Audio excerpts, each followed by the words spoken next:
nung una, medyo naiiyak ako. Siyempre, galing ako sa UAE. So, ako yung late pumasok.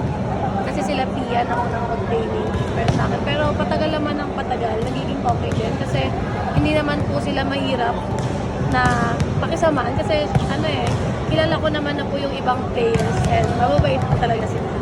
Siyempre gusto ko din maglaro talaga for Capital One pero hindi pa pwede as of now. Pero ayun, may mga siyempre panghihinayang din na dapat naglalaro ako, ganyan. So siguro I need to wait pa since yun nga, national team muna. Medyo talagang nakakapanibago kasi before, pag nung nasa college ako, kami magkakasama, like sa dorm, ganyan. Pero ngayon, parang may kanya-kanyang buhay na talaga kami. Like after training, mag-isa ka na lang uwi sa condo, ganyan. So, talagang parang, kailangan mo nang alagaan yung sarili mo. Kumbaga, kailangan mo nang dalhin yung sarili mo. Ayun.